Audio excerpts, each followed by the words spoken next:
Assalamualaikum warahmatullahi wabarakatuh.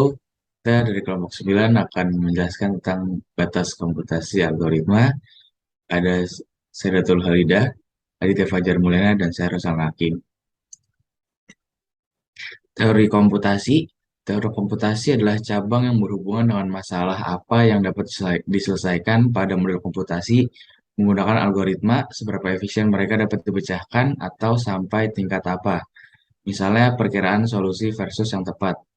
Bidang ini dibagi menjadi tiga cabang utama, teori automata dan bahasa formalnya, teori komputasi, dan teori kompleksitas komputasi.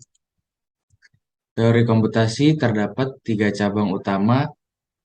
Yang pertama teori automata dan bahasa formal. Teori automata juga erat kaitannya dengan teori bahasa formal karena otomata sering diklasifikasikan berdasarkan kelas bahasa formal yang dapat mereka kenali. Otomata digunakan sebagai model teoritis untuk mesin komputasi dan digunakan untuk bukti tentang komputasi. Lalu yang kedua, teori komputasi yang berkaitan dengan apa yang dapat dan tidak dapat dihitung oleh model masing-masing. Langkah penting lainnya dalam teori komputasi adalah teorema Rice yang menyatakan bahwa untuk semua sifat non-sepele dari fungsi parsial tidak dapat diputuskan apakah mesin Turing menghitung fungsi parsial dengan properti itu. Lalu yang terakhir, teori kompleksitas komputasi. Teori kompleksitas tidak hanya mempertimbangkan apakah suatu masalah dapat diselesaikan sama sekali di komputer, tetapi juga seberapa efisien masalah tersebut dapat diselesaikan. Lalu ada model komputasi. Yang pertama adalah kalkulus lambda. Perhitungan terdiri dari ekspresi lambda awal ditambah urutan terbatas istilah lambda. Masing-masing disimpulkan dari istilah sebelumnya dengan satu aplikasi pengurangan beta. Lalu yang kedua ada logika kombinatorik. Logika kombinatorik dikembangkan dengan untuk memahami sifat paradoks, membuat fondasi matematika lebih ekonomis secara konseptual, menghilangkan gagasan variabel. Yang ketiga ada fungsi U-rekursif. Komputasi terdiri dari fungsi mu-rekursif yaitu urutan pendefinisiannya, nilai input apapun, dan urutan fungsi rekursif yang muncul dalam urutan pendefinisian dengan input dan output. Lalu yang keempat, algoritma Markov, sistem penulisan ulang string yang menggunakan aturan seperti tata bahasa untuk beroperasi pada string simbol. Dan yang terakhir, mesin register adalah idealis komputer yang menarik secara teoritis. Setiap register memegang bilangan alami memungkinkan kemungkinan mewakili hal yang rumit, misalnya urutan atau matriks dan lain-lain. Selanjutnya adalah komputasi modern.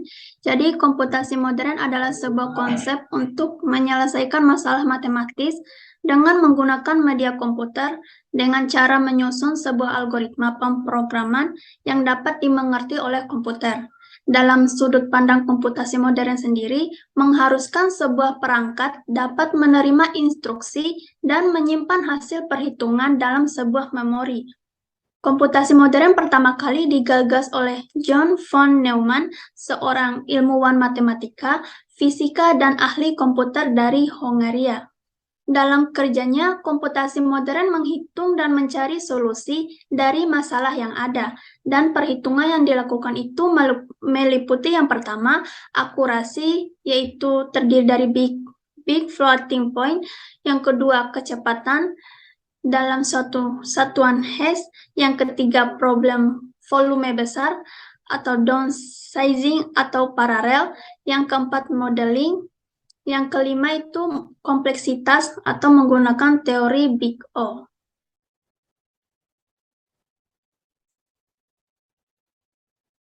Komputasi modern. Dengan perkembangan komputasi modern terbagi menjadi tiga jenis komputasi, yaitu yang pertama mobile computing, yaitu komputasi bergerak merupakan kemajuan teknologi komputer sehingga dapat berkomunikasi menggunakan jaringan tanpa menggunakan kabel dan mudah dibawa atau berpindah tempat. Yang kedua, grid computing.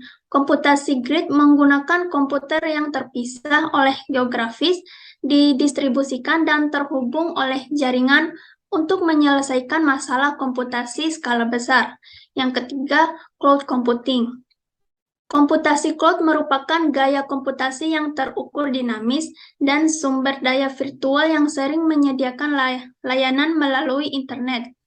Komputasi cloud menggambarkan pelengkap baru, konsumsi dan layanan IT berbasis model dalam internet dan biasanya melibatkan ketentuan dari keterukuran dinamis.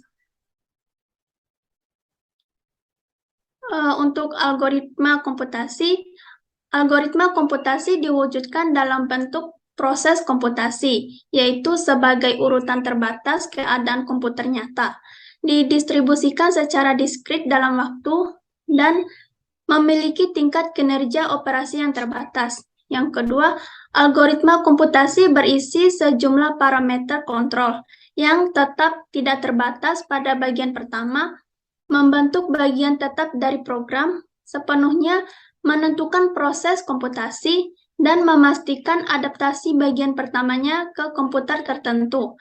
Algoritma komputasi memiliki sifat stabilitas. Secara umum, algoritma komputasi abstrak dikomplikasi terlepas dari pilihan komputer tertentu. Konfigurasi yang terakhir hanya diizinkan secara tidak langsung sebagai perkiraan dan sifat stabilitas algoritma. Selanjutnya adalah kemangkusan dari algoritma. Kemangkusan algoritma itu diukur dari berapa jumlah waktu dan ruang memori yang dibutuhkan untuk menjalankannya.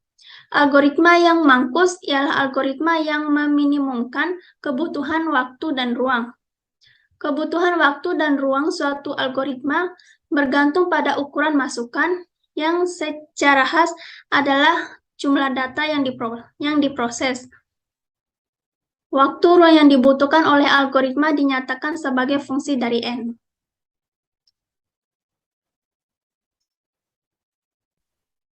Selanjutnya model perhitungan kebutuhan waktu atau real time.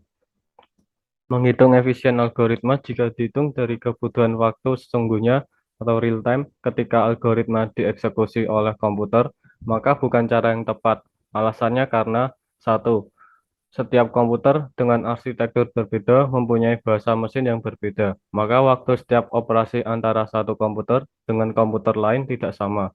Kedua, compiler bahasa pemrograman yang berbeda menghasilkan kode mesin yang berbeda, maka waktu setiap operasi antara compiler dengan compiler yang lain tidaklah sama.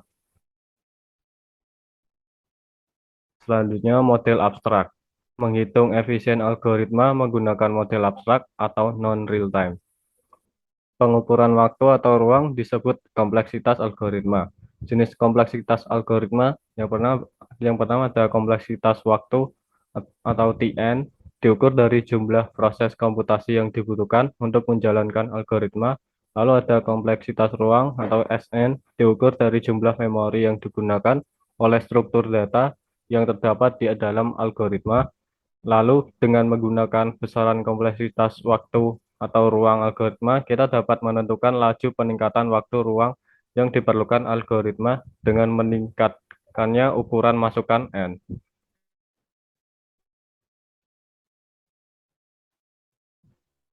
Lalu kompleksitas waktu. Kompleksitas waktu dihitung berdasarkan jumlah operasi abstrak yang mendasari suatu algoritma dan memisahkan analisisnya dari implementasi. Kompleksitas waktu dibedakan menjadi 3 macam. Yang pertama ada Tmax N, kompleksitas waktu untuk kasus terburuk atau worst case, membutuhkan waktu yang maksimum. Lalu ada Tmin N, kompleksitas waktu untuk kasus terbaik atau best case, membutuhkan waktu yang minimum. Lalu ada T-average N, kompleksitas waktu untuk kasus rata-rata, average case, membutuhkan waktu secara rata-rata. Oke, sekian presentasi dari kami kelompok 9. Apabila terdapat kesalahan kata-kata, mohon dimaafkan. Wabillahi taufiq wal hidayah. Wassalamualaikum warahmatullahi wabarakatuh.